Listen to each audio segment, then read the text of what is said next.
Hey guys, it's QuickyBaby and welcome back to World of Tanks, and this time we've got the pleasure of watching Zipuu playing in the M48A1 pattern. Now this is my personal most played tank, the tier 10 American medium, and so maybe that's why I do have a soft spot for watching replays of this vehicle, and Zipuu is going to have a great game here, trust me on that. He's got Welcome to Hell down both sides of his tank, and yeah, Welcome to Hell for matchmaking. He's going to have to carry his socks off if he wants to get through this.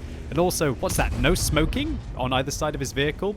Okay, maybe a recovered smoker, or I don't get it. Is it some kind of an in reference there? Zipuu, if you do watch this replay, and I hope you do, buddy, then let me know in the comments down below. I'd really appreciate to know the mystery of that. I've never seen somebody have no smoking signs down the side of their vehicle before. So Zipuu is playing on Westfield. And Westfield's a rather funny old map because quite a lot of the time the fighting that goes on down the south just feels irrelevant, and it's usually the fighting that goes on along the north that you can see on the map here that then decides who goes into this position, holds this ridge, or alternatively goes into this position and holds that ridge towards the north, and that really means that then they can choke out the south.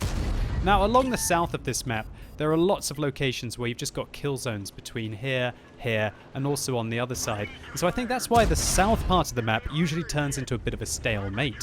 And quite often, one team will push aggressively into this central location here that you see Zipuu in, and then they won't be able to push to the other side. Now, whether that's going to happen or not, we'll have to see. But Zipuu confirms his first kill of the game. And RU251 Speerpanzer, the second most experienced player on the enemy team. Oh my word, that 50-piece played 80,000 games of World of Tanks. We'll have to see if he makes an appearance later on. But Zipuu is working the side of this tier 10 British medium tank, the Centurion Action 10. Now, I wonder if Zipuu's going to do one of my favourite things, and that is to just push forwards into the bush locations here. These bushes that you can see right at the front here are absolutely fantastic because they allow you to spot out. You go into the bushes until they become transparent, then you can see through them, then you pull back behind the bushes, and as we can see here, the enemies just don't know where you are, and the Centurion Action 10 is about to receive his fourth shot from Zipuu there, doing 1,379 damage to him. And that's the story of the double bush, all the mystical magical bushes there, protecting Zipuu from the vision of the enemy team and allowing him to pick apart his first tier 10 vehicle. Now unfortunately for him, look what has happened to the northern part of this map. The AMX-50B on his team is dead, the T110E5 is dead, and it looks like the enemy team had a massive numerical advantage up there after they killed the two IS-3s, of course, and now they're going to plow down from the north. And if they reach this location around here, that does make fighting from the south rather difficult indeed. Now Zipuu was firing some, I believe, some heat ammunition there into the Emil. He puts 3 rounds into him. Will he hit the SP1C? Well, we'll have to see when he reappears how many hit points he has left. Oh, it looks like he... I can't quite remember. I think the SP1C had about 800 hit points before then. So it looks like he did hit him, but I could be wrong there. I'm sure everyone's going to be going, oh my gosh, Mr. QuickyBaby making more mistakes during his commentary in the comments. Please don't do that. You know I have feelings too. I'm only joking. You should point it out when I make mistakes like that. Totally right to do. So the enemy team advancing now. As soon as they hit this G-line ridge along here, they're just going to take out those 2 self-propelled guns, and this truly is going to start to feel like a 36%er at this stage of the game. Now Zipuu is kind of playing quite relaxed right now, you know. He's not really providing much view range for his team, which is surprising because the M48A1 pattern has the highest view range in the game, 420 meters base view range. Even without coated optics on this tank, you can easily get up to about 480 meters view range if you have a skilled crew, and that leaves you space for things like vents on the vehicle. A double kill there, E50M down, and another tier 10 German tank, this time the Gorilla 15 down as well. And is he going to finish off another vehicle? Yeah, there you go. 3 shots, 3 kills, putting his team certainly back into this, although he's got a long way to go. 7 tanks remaining on the enemy team, well 5 tanks and 2 self-propelled guns, and he's got the support of 2 light tanks to try and handle them. Fires at the Emil 2 turret there, but even if he did hit and he was using premium ammunition, it would be unlikely to be able to go through You know, those godlike turrets that the Swedish heavies have. Bit of a pressure shot there as two French auto-loading heavy tanks of varied tiers are rolling their way down the slope. Will he be able to hit the 5100? Just tracking him. This is where the accuracy of the M48A1 pattern starts to rear its ugly head. 0.36 is not fantastic, and while this vehicle has pretty much the best aim time, it's point and shoot and point and shoot. There you go, run to the back of the 50B. I bet he wishes he rolled a little higher there, leaving him on 472 hit points. Yeah, the aim time on this tank is absolutely fantastic at 1.9. But that accuracy, the same as the SDB1, is rather disappointing at mid to long ranges. So an IS-3 rolling his way up towards the slope, and now that a T-49 dies on his team, it is him and a T-71 versus 5 tanks, including an AMX M4 Liberté that's advancing along the ridge. Now it looks like Zipuu is finally starting to use those bushes to his advantage as he spots out, but ricochets off the thickest part of the AMX's armor there. It's probably better that he shot the plate that he was aiming at rather than going for the weak cupola on top. But another round into the IS-3 and the enemies don't even know what hit them. And that is what happens when you do make good use of the bushes. The IS-3 in fact thinks that he's aiming towards the T-71 and that allows Zipuu to get an easy round in. But he's over-angling his armor, and so that means that Zipuu gets his track taken off and also his tank damaged. If he'd angled his tank pretty much like this, he might have been able to maintain those 400 hit points. The Liberté a little bit bold, and he comes around the corner and gets shut down just after the T-71 on Zipuu's team dies, meaning that he was, for a moment, in a 1 versus 5 situation. So he comes around. There the IS-3 ricochets off the fairly thick armor of the M48, but he can't blink here as an Emil 2 on the enemy team, an auto-loading Swedish heavy tank crests the ridge. Zipuu locks him in place, takes the first shell. Luckily, he still has his repair kit. The Emil misses one shell. Zipuu doesn't, right into the lower plate there. 7 kills, 7,000 damage, hunting for his 8th to get a Radley Walters medal. The Emil misses all of his shells. Zipuu very correctly comes around the corner aggressively to finish him off while he's reloading. He spots the 50B in the background, puts one into the lower plate of the Emil 2. Now against 2 tanks, and there's that 50B that he hit earlier, but you wish he did hit a little harder. Right into the turret, 383. Not a bad roll, but not the roll that he was looking for to try and remove the tier 10 French auto-loading heavy tank from the game. But where's the other tier 8 French auto-loading heavy tank, the AMX 5100, gone?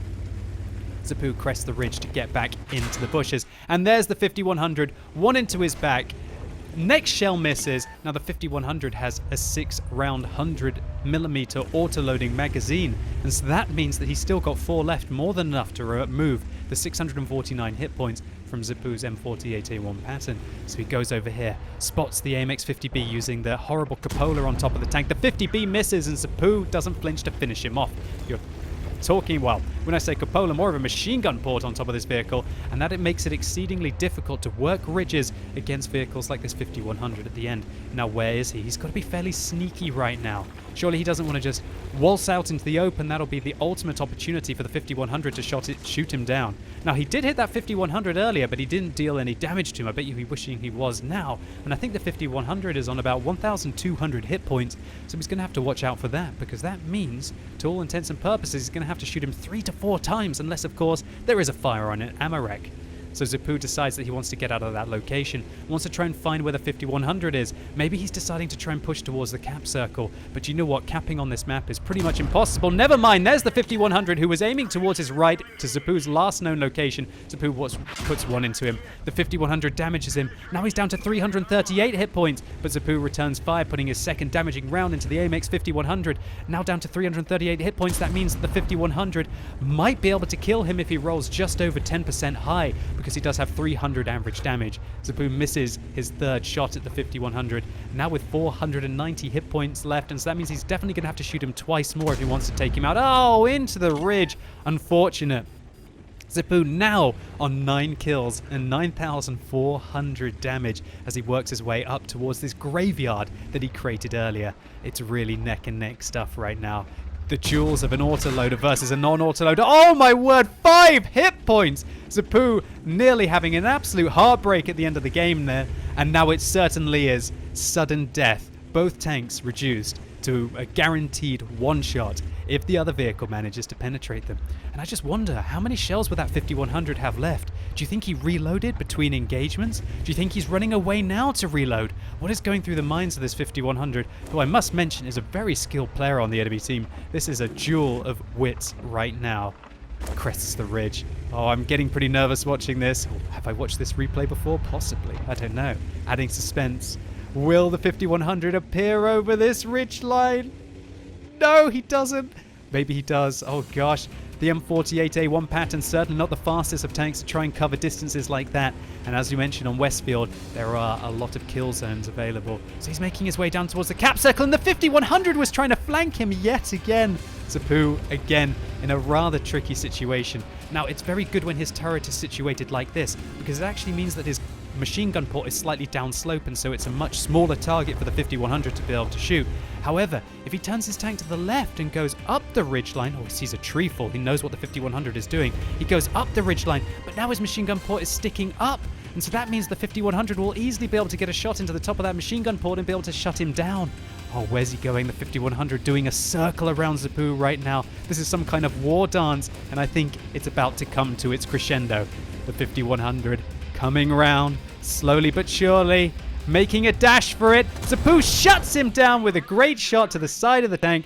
10 kills and just under 10,000 damage, unless, of course, he hits some of his blind shots. And indeed, he did. 10,290 damage to go along with his 2 kills. Nearly 1,500 base experience points. What an absolute monster carry here, picking up the Kolobanov's medal for standing alone against at least 5 opponents, the Pool's medal for his 10 kills, and unsurprisingly the high caliber for that 5-figure damage score. Zipuu certainly remained calm under pressure, and I just love the fact that he handled not 1, not 2, but 3 auto-loading tanks at the end of the game, and just thank goodness they all decided to kind of come at him one by one. So Zipuu, congratulations to you, and thank you so much for uploading this on the What Replays website for the community to enjoy. And hopefully all of you enjoyed this video. If you did, please give it a like. I'd really appreciate it. And while seeing games like this would make me just want to play the M48A1 pattern tonight on stream, I may or may not be able to, and that's because to celebrate reaching 250,000 followers on Twitch TV, there's going to be a special event where you are going to be able to pick the tanks you want me to play. Is there a specific tank that you've always wanted me to play, but either I've never done a video on it or I've never bothered to play it on my stream? Well, tonight I'm going to be opening up the polls and also activating a lot of the extra rare tanks that I otherwise wouldn't play, such as maybe